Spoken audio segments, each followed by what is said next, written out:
Everyone, welcome to study with Chitralekha. दोस्तों, आज है 20 दिसंबर और हम लोग शुरू करते हैं अपनी क्लास को। तो आज का पहला क्वेश्चन है, हाल ही में पहली बार अंडर 19 एशिया कप 2023 किसने जीता है। तो अभी एशिया कप हुआ था अंडर 19 का और ये जीता है बांग्लादेश ने। Option number D correct option हो जाएगा। इसका आयोजन कहाँ पर हुआ था? तो आयोजन हुआ था यूएई में। तो अगर मैं बात करूँ यहाँ पर बांग्लादेश ने जीता है, तो उपविजेता कौन रहा है? तो उपविजेता जो है यूएई रहा है। फर्स्ट रनर अप कौन रहा है? यूएई रहा है। ठीक है, इसको ध्यान रखिएगा। अच्छा, अगर मैं अभी पूछूं आप लोगों से कि ये जो एशिया कप हुआ है अंडर 19 वाला, इसमें प्लेयर ऑफ द मैच किसको दिया हुआ है?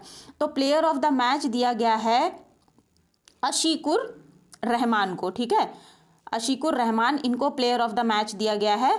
ठीक है, और प्लेयर ऑफ द सीरीज या प्लेयर ऑफ द टूर्नामेंट किसको दिया गया है? इनको ही दिया गया है, अशीकुर रहमान ने। ये अशीकुर रहमान कौन है? ये बांग्लादेश टीम के प्लेयर हैं। ठीक है, ये ध्यान रखिएगा।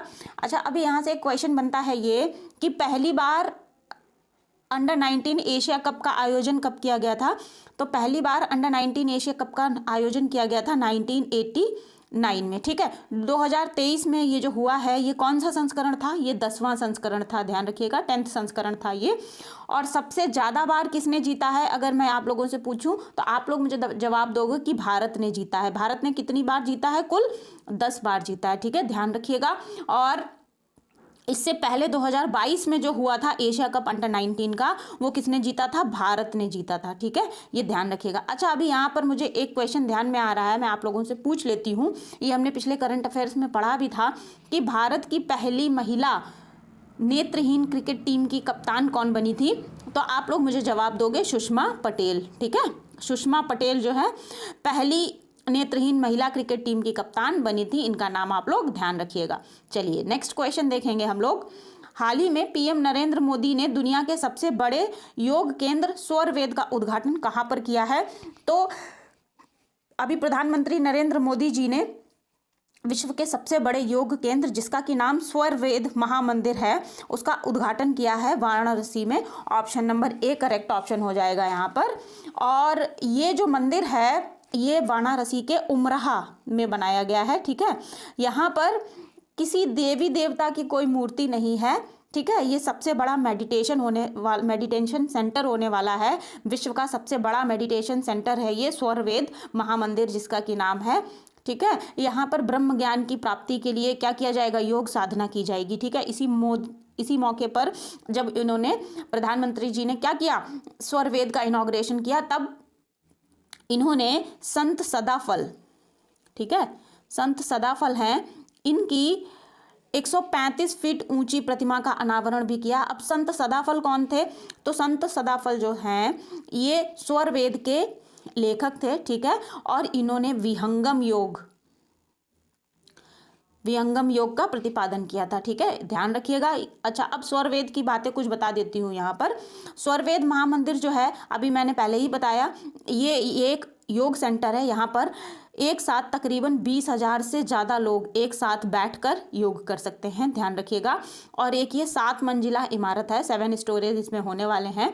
ठीक है, इतना ध्यान रखिएगा आप लोग। अच्छा, अभी मुझे ध्यान में आ रहा है एक क्वेश्चन कि अंतर्राष्ट्रीय योगा दिवस कब होता है? तो हम सभी को पता है ये कब होता है, 21 जून को होता है। ठीक है, ध्यान रखिएगा। अगर किसी के दिमाग से स्लिप कर गया तो ये रिवीजन हो गया अभी। ठीक है, चलिए। अच्छा, अभी एक क्वेश्चन और याद आ रहा है मुझे कि हमने पिछले करंट अफेयर्स में पढ़ा था कि भारत के बाहर पहली योग यूनिवर्सिटी कहाँ पर खोली गई। तो भारत के बाहर पहली योग यूनिवर्सिटी आपके अमेरिका में खोली गई है और इसका नाम स्वामी विवेकानंद के नाम पे रखा गया है। ठीक है, तो ये योग से जुड़ी कुछ बातें थी, इनको ध्यान रखिएगा। अगला क्वेश्चन देखेंगे। हाल ही में FIH mains junior hockey world cup 2023 किसने जीता है? तो mains junior hockey world cup जो है जीता है जर्मनी ने। Option number A correct option हो जाएगा।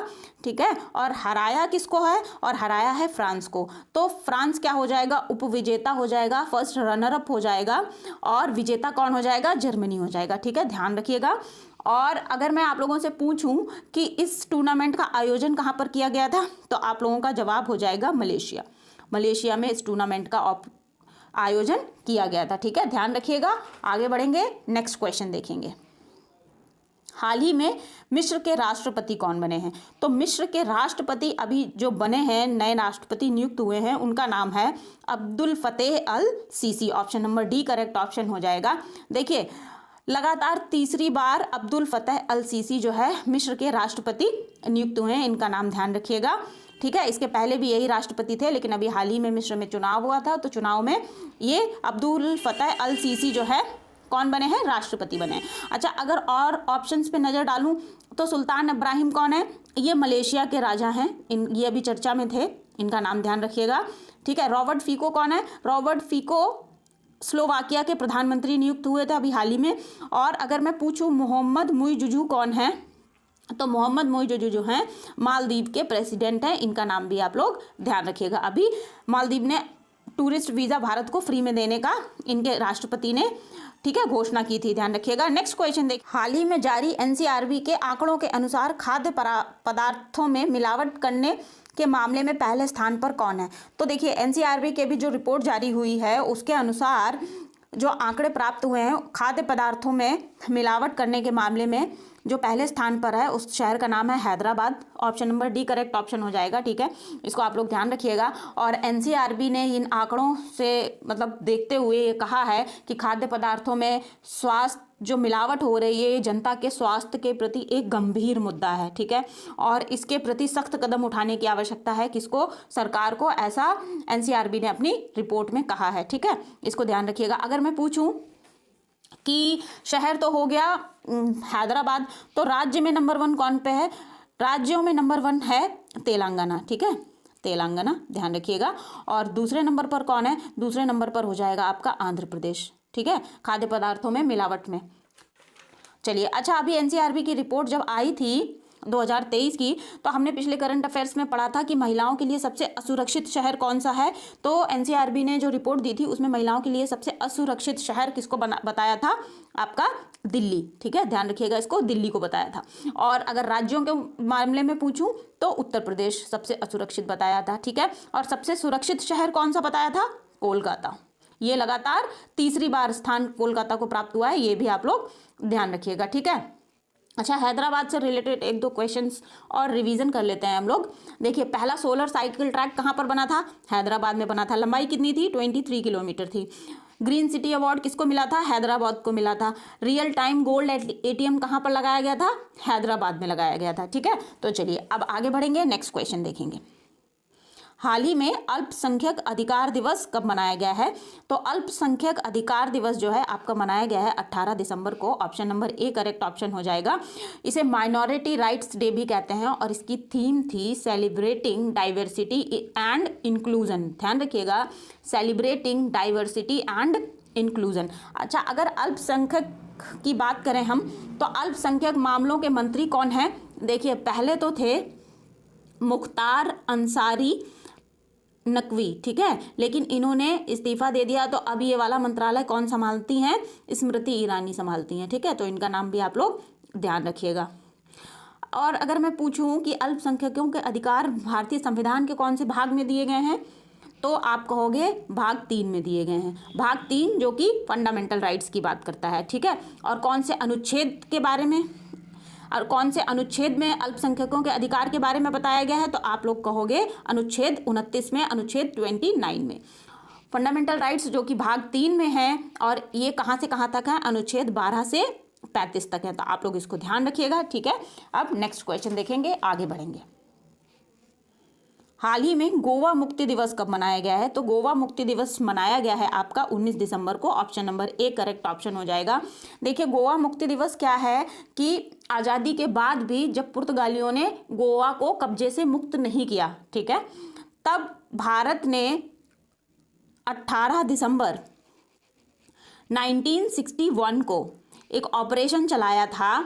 ठीक है, भारत सरकार ने एक ऑपरेशन चलाया जिसका कि नाम था ऑपरेशन विजय।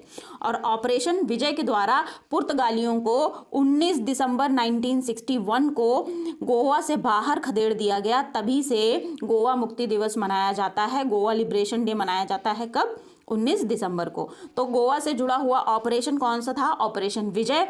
और यहाँ पर पुर्तगालियों को बाहर निकाला गया था। कब? 19 दिसंबर 1961 को, तभी से गोवा लिबरेशन डे मनाया जाता है। ठीक है, ध्यान रखिएगा इसको। अच्छा, अभी गोवा के नाम से 2 और इम्पॉर्टेंट डे समझ में आते हैं, याद में आते हैं। गोवा क्रांति दिवस, गोवा क्रांति दिवस ये कब होता है? ये होता है आपका 30 मई को। ठीक है, और अगर मैं पूछूं गोवा स्थापना दिवस कब होता है, तो ये भी 30 मई को होता है। तो ये दोनों दिन एक ही दिन होते हैं, ध्यान रखिएगा। अच्छा, अभी बात चल रही है गोवा की, तो गोवा के कुछ स्टैटिक्स जो जीके हैं वो हम देख लेते हैं। अच्छा, गोवा की राजधानी क्या हो जाएगी? गोवा की राजधानी पंजिम हो जाएगी। ठीक है, और सीएम कौन हो जाएंगे? सीएम हो जाएंगे प्रमोद सावंत हो जाएंगे, इनका नाम ध्यान रखिएगा। राज्यपाल कौन हो जाएंगे? राज्यपाल हो जाएंगे पीएस श्रीधरन। ठीक है, इनका नाम भी ध्यान रखिएगा। अच्छा, अभी अगर मैं पूछूं कि गोवा में कौन सी नदियां 2 बहती हैं, तो उनका नाम हो जाएगा मांडवी और जुआरी। ठीक है, मांडवी और जुआरी 2 नदियां बहती हैं गोवा में, और ये कहाँ पर गिरती हैं? ये अरेबियन सी में गिरती हैं, ये भी आप लोग ध्यान रखिएगा। ठीक है, अभी गोवा के कुछ प्रोडक्ट हैं हाल ही में जिनको जीआई टैग दिया गया था, तो उनके नाम भी देख लेते हैं। एक तो था मान कुराद आम। ठीक है, इसको गोवा के लिए जीआई टैग दिया गया था। गोवा का बेबिंकिका हलवा, बेबिंकिका हलवा इस तरीके से कुछ है, इसको भी जीआई टैग मिला है, तो इसका नाम भी ध्यान रखिएगा। और गोवा के काजू को भी जीआई टैग दिया गया था। ठीक है, और भारत का पहला रेबीज मुक्त राज्य कौन सा घोषित हुआ था? गोवा। ठीक है, घर घर जल प्रमाणित राज्य कौन सा था? गोवा, पहला राज्य भारत का था ये। और अभी मोपा एयरपोर्ट, जो कि गोवा का एयरपोर्ट है, मोपा इंटरनेशनल एयरपोर्ट, इसका नाम बदलकर क्या कर दिया गया है? मनोहर पर्रिकर इंटरनेशनल एयरपोर्ट कर दिया गया है। ठीक है, तो इसको आप लोग ध्यान रखिएगा। गोवा में एक योजना चली थी जिसका कि नाम था ग्रामीण मित्र योजना, ग्रामीण मित्र योजना, इसका नाम भी ध्यान रखिएगा।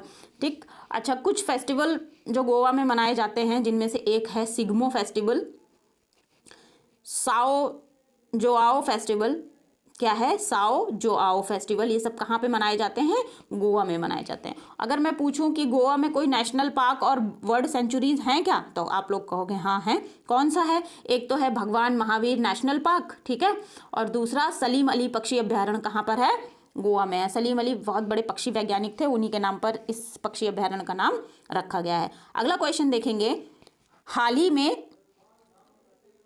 26वीं विश्व महिला हैंडबॉल चैंपियनशिप 2023 का खिताब किसने जीता है? तो विश्व महिला हैंडबॉल चैंपियनशिप जो कि 2023 में आयोजित हुई है, उसका खिताब जीता है ऑप्शन नंबर सी, फ्रांस ने। ठीक है, फ्रांस ने ये प्रतियोगिता जीती है। और अगर मैं पूछूं कि हराया किसको है, तो नॉर्वे को हराया है। ठीक है, तो नॉर्वे उपविजेता रहा और फ्रांस क्या रहा? विजेता रहा। ठीक है, ध्यान रखिएगा इसको। अच्छा, इस प्रतियोगिता का आयोजन कहाँ पर हुआ था? तो इस प्रतियोगिता का आयोजन जो है 3 जगह पर हुआ था। पहला तो था डेनमार्क, दूसरा नॉर्वे और तीसरा स्वीडन। इन तीनों स्थानों पर क्या हुआ था? इस प्रतियोगिता का आयोजन हुआ था। ठीक है, अच्छा, अभी एक भारत पे हैंडबॉल लीग हुई थी, कहाँ पर हुई थी? जयपुर में हुई थी। हैंडबॉल लीग हुई थी एक भारत में भी, तो जयपुर में इसका आयोजन हुआ था। और जीता किसने था इस लीग को? महाराष्ट्र ने जीता था। तो ये दोनों पॉइंट्स याद रखिएगा। नेक्स्ट क्वेश्चन देखेंगे, वर्ल्ड बैंक की रिपोर्ट के अनुसार 2023 में सर्वाधिक प्रेषण प्राप्तकर्ता देश कौन सा है? प्रेषण प्राप्तकर्ता देश वर्ष 2023 में सबसे ज़्यादा जिसको मिला है प्रेषण, वो है Bharat. Option number C correct option हो जाएगा। देखिए, वर्ल्ड बैंक ने एक रिपोर्ट जारी की है, उसके अनुसार वर्ल्ड बैंक कह रहा है कि सबसे ज़्यादा प्रेषण भारत को प्राप्त हुआ है, 125 बिलियन डॉलर। ठीक है, अब प्रेषण क्या होता है? प्रेषण रेमिटेंस कहते हैं हम इसको, रेमिटेंस भी कहते हैं। अब रेमिटेंस क्या होता है समझ लेते हैं इसको।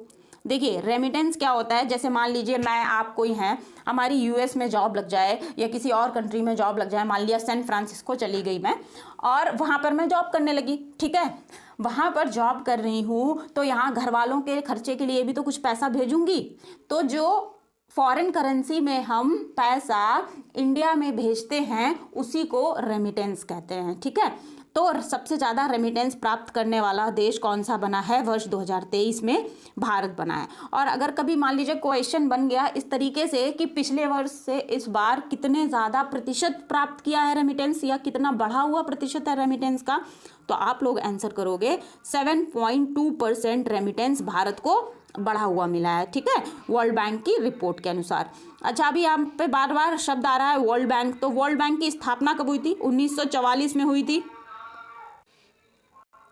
और इसका हेडक्वार्टर कहाँ पर हो जाएगा? हेडक्वार्टर आपका हो जाएगा वॉशिंगटन डीसी में, ठीक है, ध्यान रखिएगा। और इसके प्रेसिडेंट कौन है? अजय बंगा। ये अभी बहुत ही चर्चा में रहे थे, अजय बंगा इसके प्रेसिडेंट बन जाते हैं वर्ल्ड बैंक के, ठीक है, ध्यान रखिएगा इनके नाम। अच्छा, अगर अभी मैं पूछूं आप लोगों से कि वर्ल्ड बैंक कुछ रिपोर्ट्स जारी करता है, इंडेक्सेस जारी करता है, मान लो रेमिटेंस रिपोर्ट तो बताई है, इसके अलावा और कौन कौन सी इंडेक्सेस जारी करता है, तो वर्ल्ड बैंक जो है जारी करता है वर्ल्ड डेवलपमेंट इंडेक्स, ठीक है। ग्लोबल इकोनॉमिक प्रॉस्पेक्ट रिपोर्ट कौन जारी करता है? वर्ल्ड बैंक जारी करता है। रेमिटेंस रिपोर्ट हम पढ़ ही चुके हैं, वर्ल्ड बैंक जारी करता है। ह्यूमन कैपिटल इंडेक्स कौन जारी करता है? वर्ल्ड बैंक जारी करता है। लॉजिस्टिक परफॉर्मेंस इंडेक्स कौन जारी करता है? वर्ल्ड बैंक जारी करता है। तो ये कुछ इंपॉर्टेंट और मेन इंडेक्सेस थे जो वर्ल्ड बैंक जारी करता है। इस तरीके से हमने आज 20 दिसंबर का ये करंट अफेयर कंप्लीट किया है। आई होप ये क्लास आप लोगों को पसंद आई होगी और क्वेश्चंस भी समझ में आए होंगे। दोस्तों, अगर आपको क्लास पसंद आई है तो आप लोग वीडियो को लाइक ज़रूर करिएगा और थोड़ा सा समय निकाल कर अपने दोस्तों के साथ भी शेयर करिएगा ताकि वो लोग भी इस क्लास को देख सकें। और अगर आप लोग चैनल पर पहली बार आए हैं तो चैनल को सब्सक्राइब ज़रूर कर लीजिएगा, बेल आइकन प्रेस कर दीजिएगा, नोटिफिकेशंस में ऑल कर लीजिएगा, तभी तो आने वाले सारे वीडियोज़ की जानकारी आपके पास सबसे पहले पहुँचेगी। तब तक आप लोग पढ़ते रहिए, खुश रहिए, मिलेंगे अगली क्लास में। Thank you everyone.